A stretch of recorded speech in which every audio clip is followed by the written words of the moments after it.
Hi, I'm Gary, welcome to my channel. Today I'm looking in the box of the Douglas Boston Mark III in 1/72nd scale from Airfix. Now the kit I have today is from the very first release back in 1963, so pretty much as old as me. The kit was reissued on several occasions in 1971, with new box art in 1973 and 75, in another new box in 1986, and finally with a new decal sheet in 2008. The plastic parts remained from the same original moulds. The Boston also appeared in 1963 and 67 in the US market. Now if you enjoy the show, please do let YouTube know by giving it the imperial thumbs up, by subscribing to the channel and by hitting the notification bell. All of these are free and a great way to show your support. So let's start with a look at the box the kit came in all those years ago. Here we have the box of the Airfix Douglas Boston in 1/72nd scale. As you can see, it's very, very old. If you look at the logos here, this is very old. I'm pretty sure this isn't Roy Cross artwork either. You'd never have them like this. His artwork was much better. I'm not sure Roy Cross was even working for Airfix at this particular time in 1963. In any case, it's obviously Boston's raiding some industrial facility in Germany. It looks okay. I mean, it's of an age, let's say, and it's not of the quality that Roy Cross brought to it, but it's still very indicative of what the Boston did, which, let's be honest, that's what box art is all about. The sides of the kit are basically adverts for other planes in the series. There's the Fokker Friendship, the F-27, the de Havilland Heron, which I do have in the stash. On this side, a Dakota and the famous Dornier 217, the Series 3, which is well overdue a vintage classics release, if you ask me, as indeed probably is the Boston. Anyway, let's have a look and see what you got inside for your money back in the old days. The box lid lifts off. This is very, very old school, simple cardboard, nothing fancy about the printing inside. Instruction sheet. There's a decal sheet. There's a complaint form, so normally if you've lost a part or if a part was not correctly formed, packed by numbers, so they knew who had done it. And then the whole list of Airfix kits in the day. And there's quite a lot of really interesting kits, however. That's for another day. And then inside, all the plastic parts, most of which appears still to be on their original frames. So not all of them, but most of them. Let's see what the actual plastic looked like. First, the pieces that weren't moulded onto the individual frames. These were they weren't cast separate, they were cast on frames and then separated at the factory during the packing process for you. So you have two halves of the fuselage, then the upper and lower halves of both of the wings. And then the parts that are on frames still. A lot of these have come off, but I'm sort of laying them out as roughly as I can, and that they look roughly like they might actually have appeared originally. So we have the engine nacelles, we have the ailerons, gear doors, wheels, undercarriage, the tailplanes, tailplane sections, elevators, the rudder, big rudder, propellers, 3 crew figures, a machine gun at the back end, nose wheel, main wheels, some interior parts for the structure. There's a steering wheel there, engines in their pods here at the front, single pieces. The transparent parts are the nose, the cockpit and the rear gunner's position. There is, being of a certain age, a clear stand included in case you wanted to have the thing in flying position. And this strange yellow goldy blobby thing here is a very much dried up and unusable pod of polystyrene cement. This is what we used to get polystyrene cement in. You used to have to nip off the end and then that would be your polystyrene. There was never enough for the whole kit, I seem to remember. But anyway, that's what we get in the rest of the parts in this kit. If you have a look at the moulding, the plastic moulding, it's not too bad. The rivets are fun at times. The rivets and the panel lines are all in relief, so cleaning up around the tops is going to be fun, trying to not lose some of that detail. But it's okay. It's okay. We've done it before. There's a tiny bit of flash here and there. Nothing too excessive.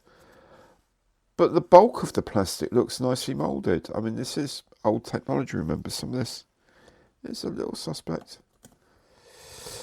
But, yeah, the bulk of it is very nice. These window holes are all very sharp and very clean. The interiors look as clean as anything you get moulded these days. I mean, these ejector pin, I've seen worse ejector pin marks on modern kits, that's for sure. It's a very, very basic interior, of course. That's of its age. These things are almost more toys than actual plastic models as such. But the manufacture is fine. It's absolutely fine.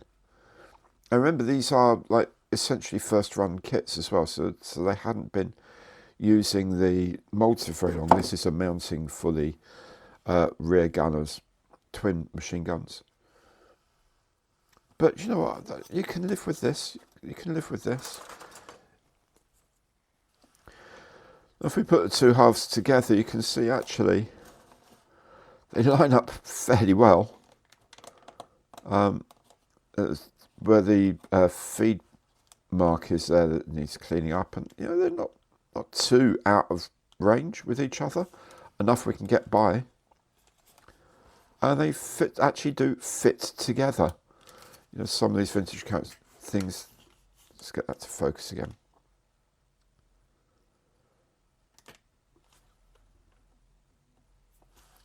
Some of these vintage kits have fit issues, as in they don't fit together. But it's a bit of a sink here.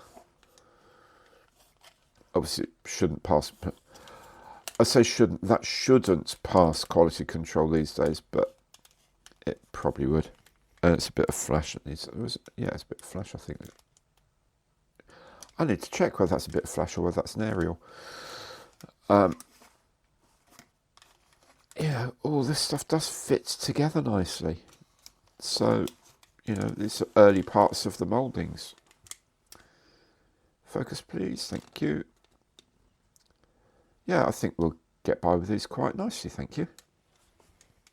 Now, my only real concern in this kit are the transparent parts, most specifically this nose, which has got a lot of crazing in it, which I suggest is a lot of micro fractures or fractures in the plastic. I'm not sure that's going to stand up. So either I need to find a replacement plastic part, or I'll get a replacement vac form nose.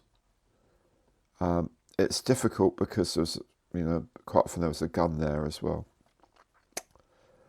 You can kind of see the lines where the framing is for the glass, but I am concerned about the number and depth of those cracks. So I'll try a dip solution and let that dry and see if that helps stabilize it, but I really don't think it will. I think that's going to need to be replaced. The decal sheet is very, very aged, very, very yellowed, and they're not that great to begin with. The colours aren't that great by modern standards.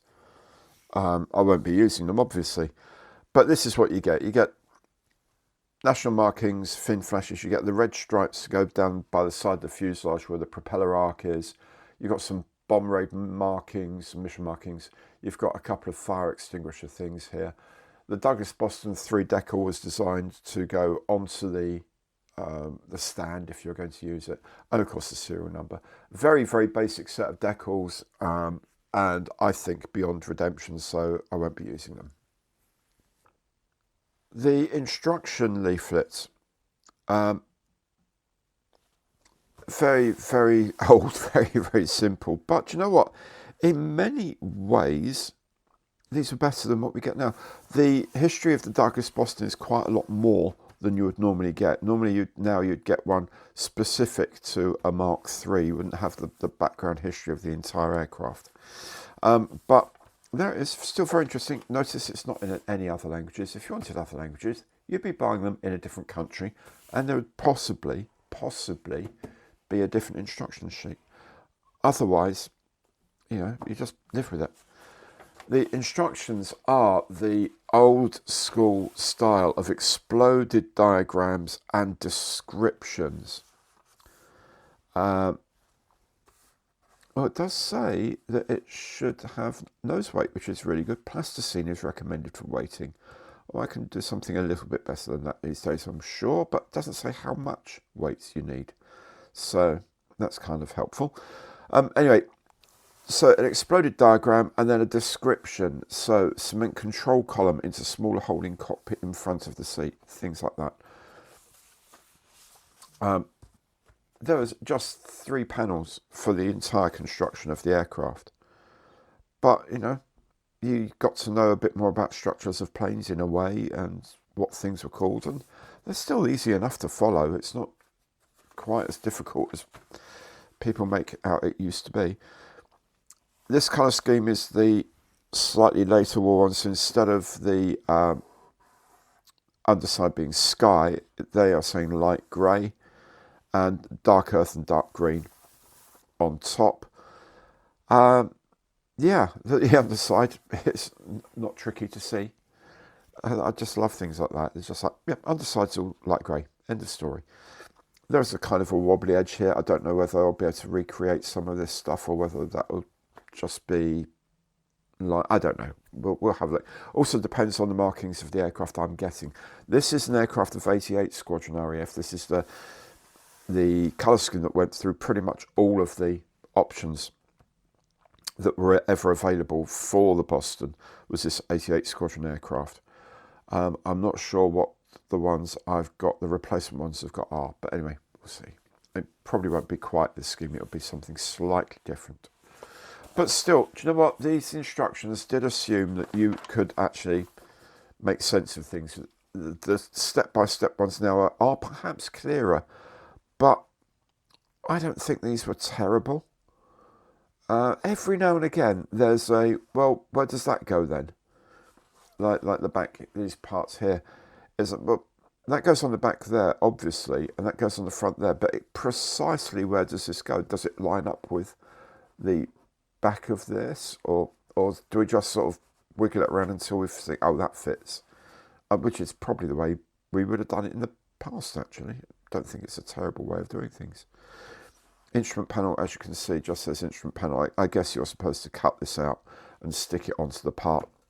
Again, we'll do something else with that, maybe just paint it on, because as we'll see, the view through the clear parts is going to be so poor that I don't think we need to worry about things like that.